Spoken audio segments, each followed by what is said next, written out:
All right, welcome everyone. Today, we are diving deep into one of the absolute cornerstones of your AS level business syllabus, motivation and practice. And look, this isn't just about ticking a box for your exams.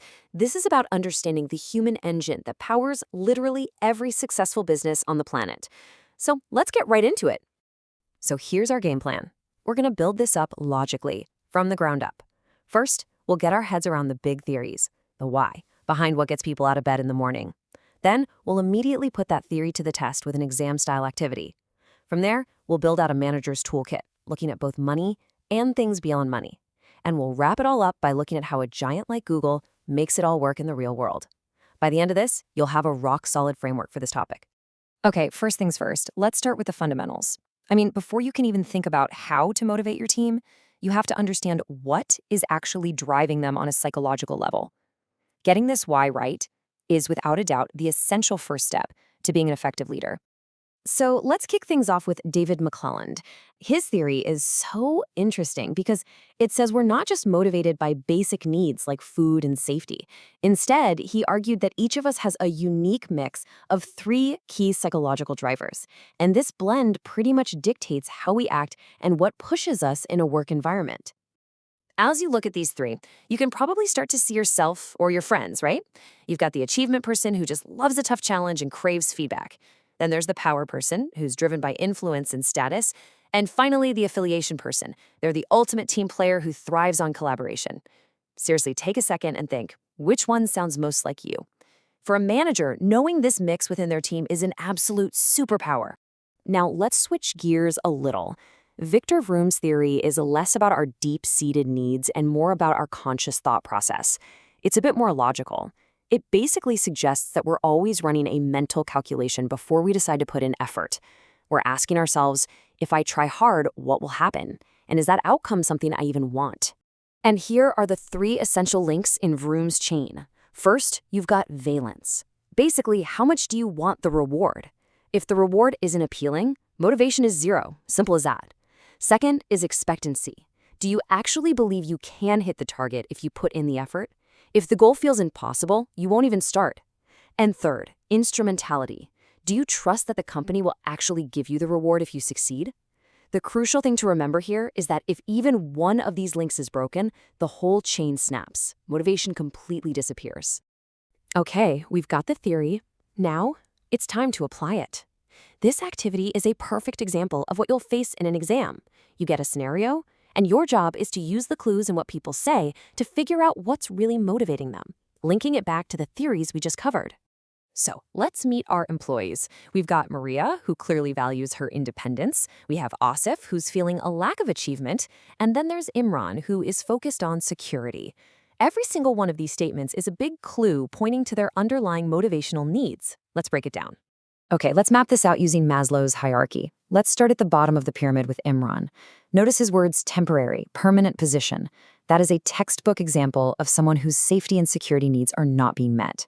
Now let's move up to Asif. He's talking about a lack of recognition and achievement. He's clearly stuck at the esteem needs level. And finally, Maria. She wants freedom and dislikes being supervised. She is operating right at the top of the pyramid, focusing on esteem and self-actualization. This is exactly how you score marks in an exam. You pull the evidence directly from the text and you connect it to a specific part of the theory. All right, let's shift from these psychological theories to the practical tools managers can use. And we have to start with the most obvious one, money. Now, we all know money matters, but what the theories teach us is that it's not just about the amount. The way you pay people can have a huge effect on their behavior. So let's start with two of the most basic methods. On one hand, you have a time-based wage, like getting paid by the hour. It's secure for the employee and super simple for the business. The big downside, there's no real incentive to work faster or produce more. It's best when quality is way more important than speed. On the other hand, you have piece rate, where you get paid for each item you produce. It's a fantastic motivator for high output, but the risk is that people might rush and quality could take a nosedive.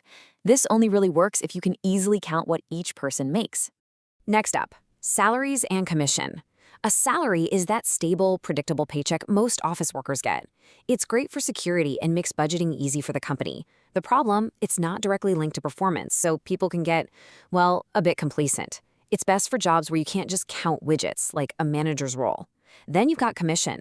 This is a powerful direct incentive for salespeople. Your pay is tied directly to how much you sell, but you have to be careful, as it can lead to aggressive selling and can sometimes kill teamwork. Now, these methods are all about getting everyone pulling in the same direction, aligning employee goals with company goals. You have performance-related pay, which is basically a bonus for hitting specific targets. Then there's profit sharing, which gives every single employee a small piece of the company's profits. And share ownership takes that a step further by actually making employees part owners. You see the theme, right? Each one is trying to solve that big question: how do we get our employees to think and act like they own the place? So, now that we've got all these financial tools in our toolkit, it's time to actually use them. This next case study is all about moving beyond just defining these terms and into the higher level skills of evaluating a situation and making a justified recommendation. This is crucial for hitting those top grades. Here's the scenario. We have two business partners, Ursula and Jinho. Ursula's plan is all about the long game and collective success. She wants share options and profit sharing. Jinho's plan, on the other hand, is all about driving individual sales right now. He wants commission for the shop workers and performance-related bonuses for his managers. You can see these are two very different philosophies on what motivates people. So what's the best answer here? Well, for the shop workers, Jinho's commission plan makes the most sense. It directly rewards them for what you need them to do, sell more. But for the managers, the best answer is actually a mix of both. Jinho's performance-related pay is great for hitting those short-term targets, but Ursula's share scheme is absolutely vital for making them think about the long-term health of the business. The big takeaway here is that often the strongest exam answers combine ideas and clearly explain why that hybrid approach is the best one. Okay, so money is a big deal, we get it, but it usually only satisfies those lower-level needs on Maslow's hierarchy. To really unlock creativity, loyalty, and that extra effort, the esteem and self-actualization stuff, we have to look beyond the paycheck and open up our non-financial toolkit. And that brings us to this absolutely critical idea: job enrichment. Now, this is not just about giving people more work to do. That's a common mistake.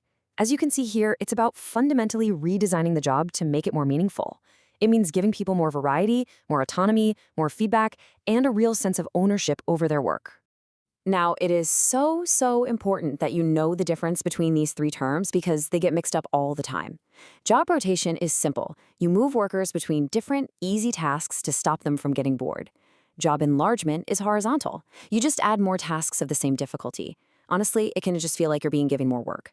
But job enrichment is vertical. It's about giving employees more responsibility, more control, more challenge. That's the one that has the real, powerful motivational impact. This is a fantastic visual of how this works in the real world. On the left, you see the old-school assembly line. One person, one repetitive task, over and over again. On the right, you see team-based production. Here, a whole team works together to build a complete product. This new structure is what makes things like job enrichment and team working possible, because the group takes ownership of the entire process from start to finish. And building on that, we have even more powerful tools.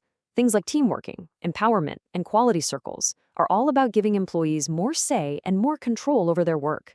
And then you have things like training and promotion opportunities. These show people that the company is invested in their future, giving them a reason to stay and grow. All of this isn't just about making people feel good. It's about getting better ideas, higher quality, and a more successful business. So to pull all of these ideas together, the financial, the non-financial, the theory, the practice, let's look at a company that is famous for being a master of motivation: Google.